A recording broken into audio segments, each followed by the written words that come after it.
Your day just got better. Aviva Drescher joins us today. The Real Housewives of New York star tells us how out of hand things get this season. I think I'm going to have to leave the country.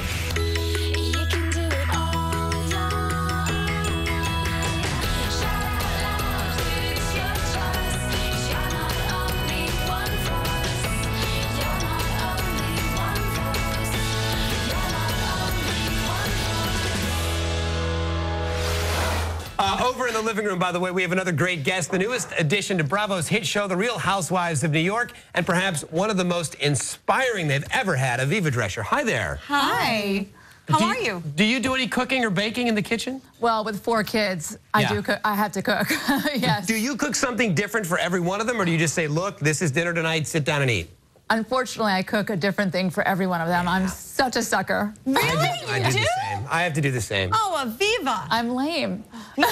But you want your kids to eat, and if you don't give them something that they, you know what I mean? It's a hard thing. Well, we're also going to talk today about decorating your home on a budget. Yes. And how to find a better career. JD, if you weren't working in television, what would you be doing? You know what? Little known fact, I was an EMT before I worked in television, and I would go back to that. Really? I love medicine. I'd be a paramedic or an EMT. I'm happy to know that, so if something happens to me on this show, you can just administer You know, it's really inappropriate for you to ask for mouth to mouth right here on the show. that's not something I can do legally. All right. Well, now we're getting to wrap it up. Our first guest has found a new career in television, just adding to her already long list of accomplishments. She is not only the newest Real Housewife in New York, she is a mom, a businesswoman, and an advocate for people with disabilities. She's here today to talk about the new season of the show, plus everything else she has going on, especially and including how she feels about being called an inspiration. And Aviva is here to talk to us about that and so much more. Good to have you with us. Thank you. Thank you for having me. So, what Rebecca said really interests me. You've been called an inspiration. You're on the cover of Women's Running. How do you feel about that title? Well, I mean, I don't consider myself an inspiration. I'm just doing, the best that I can to help other people who are new amputees and using the platform of Housewives to do so. And I work a lot one-on-one with the amputees. Right. Well, and you lost your leg when you were young, when you were 6. Yes, it was a farm accident at 6 years old. Yes. Wow. Yes. And how did you deal with? How did you become so secure and confident? I mean, you just seem so comfortable. Yeah, comfortable talking about it. Thank you so much. I've been on amputee for 36 years. So if you do the math, you can figure out how old I am. And it's something that actually came pretty easy to me as I got older. And I knew that this happened to me for a reason. And I believed that. And the reason was to help other people who had the same plight. So whenever I can, when people lose a limb, they think that their life is over. And actually, life without limbs is limitless. And so I'm there to say, look at me, you can do whatever you want to people who lose their limbs. Why running? I'm interested in what drew you to running specifically. Well, actually, I never really ran before. I always did the Stairmaster and weights because running was difficult for me. And whenever I wanted to get a running leg, which is very, very specific, I always ended up giving the money away to people who really ran all the time.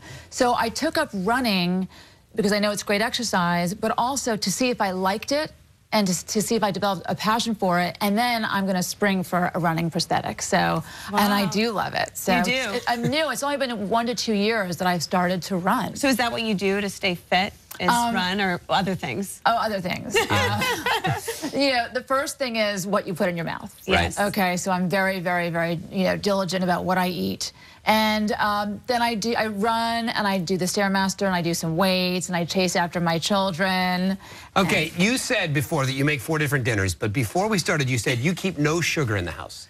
Yes. No way. Wow. Yeah, I'm really a health nut. So we have right now, no coffee, no alcohol, no white flour for me, not the kids. No white sugar. Wow. Like I'm not doing anything bad. But in my house, everything is organic. The meat is organic or grass-fed, and there's no sugar, there's no juices. My kids basically hate me. Oh, no, I'm sure they don't. Tough with kids because they're around other kids who are getting all these things, well, right? when they leave, they can do what they want. That's, you know, and of course at birthday parties, and they get to go for pizza. They do everything. It's just in the house. We just keep it healthy. Now, you do a lot, obviously, with the show. You also have a product for anxiety. Is it called VivaCalm? Yeah, VivaCalm. VivaCalm? VivaCalm? Yes, yeah, maybe Viva. That's a good name. VivaCalm makes you more glamorous. VivaCalm makes you calmer. That's my next one. Yes, you know, it was on the show last year that I had some anxiety, and I did. It was actually very real. And was it flying? It was flying in small planes and some elevator and heights. And you know, it stems from post-traumatic stress disorder from my childhood accident.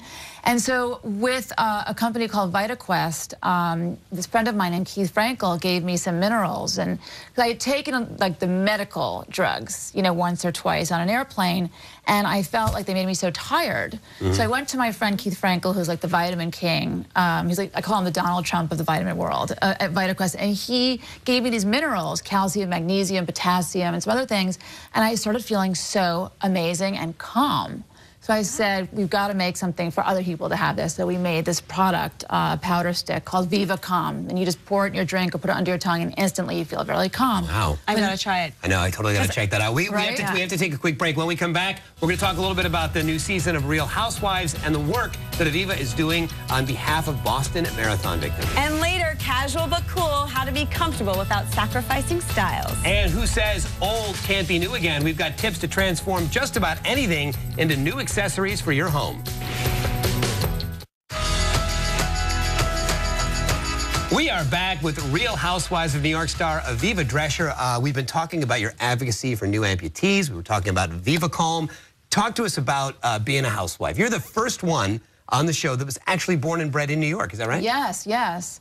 Well, it's quite a journey to be on this television show. I mean, this is total insanity. Yeah. But it's wonderful to be in the front row of pop culture and to also have a backstage pass. So I do love being on the show, and it's an amazing experience. And again, it's a platform to really help other people. Is your life very different on camera than it is off camera? Yes, yes. Yes? Yes. I mean, yes and no. I would say yes and no. You know, on camera, my life is much more contentious, whereas in reality, my life is more calm. Sure. Yeah. You know? Okay. You don't seem, if you'll forgive me for putting it this starkly, crazy or dramatic enough to be, that's just how I feel, to be, you seem grounded and centered and together, and that's not necessarily how I picture the Housewives. What's the most dramatic thing that's happened for you on the show so far? Well, last season, when unfortunately I called some of my castmates, you know, some really bad names. That wasn't very nice. So that was the most dramatic thing I ever did. But this season, I think that I actually topped that tenfold. Really? Yes. And can you tell us or not yet? I can't. Not yet. Not yet. But, well, along with the show, you're doing many things. Obviously, you're involved in many charities, but you're also writing a book, or you have a book coming out called Leggy Blonde. Yes. What is that about? Leggy Blonde is a memoir, and it's a bit of a tell-all of my life up until now. And it's about how I navigated life with a prosthesis, but it's also a lot more. It's about my wackadoo childhood, you know, drug addiction in my family, you know, divorce, marriage, lawsuits. It's a story of a crazy but also blessed life. If you use the word wackadoo, I will buy the book. You do have a colorful father. He's been on the show as well, right? He's colorful, right? Yes, to say the least. Yes. Oh, this season he's even worse. I think I'm going to have to leave the country. I really do. I think I'm going to leave the country. Really? Yeah. After this season, I'm out of here. The problem is Real Housewives airs all over the world. There's nowhere to go. It airs all over the world. It's so true. Oh my God. You talked to us about your passion for running and your passion for helping new amputees, and that sort of all comes together with after the Boston Marathon bombing. Obviously, a lot of people suffering post-traumatic stress disorder. Yes. Tell us about what you've done in that field. It's been some inspirational work. Oh, thank you. Yes. You know, I went to Boston and I visited a handful of women. And all of them had been visited by Army men who had been in the Army, and there were women who were girly girls who couldn't really relate to that. He was a dancer. Yes, yes. So I met, you know, 6 women who were all still in intensive care, and I just showed them, you know, what they would be able to do. And I showed them my limbs, and I showed them how I can get pedicures, and there were a lot of intimate questions. You know, how do you take a shower? How do you wear heels or flats? How do you, you know, all sorts of questions. And I just gave them the hope that they needed. You know, you feel, it's such a devastating feeling when you first lose a limb, but then to see, you know, for me to actually, in real life, to show them what I can do and how quickly I can take my leg on and off was very helpful. What happened? As soon as that happened, did you say, I want to go there, I want to meet them? Actually, you know, the hospitals called me. They had heard about me, and actually one woman who was supposed to meet President Mrs. Obama said, you know, I want to meet the woman from Housewives because she could help me. Well, because you've been through it. You'd walked down that road before. You know, and I think that's always the most helpful. Whenever you have any problem, whatever it is, you want to meet somebody else who has the same thing to help you get through it. Thank you so much for doing that, and thank you for being with us today to talk about it. Thank you for having me. Really appreciate it. Thank you. Thank you.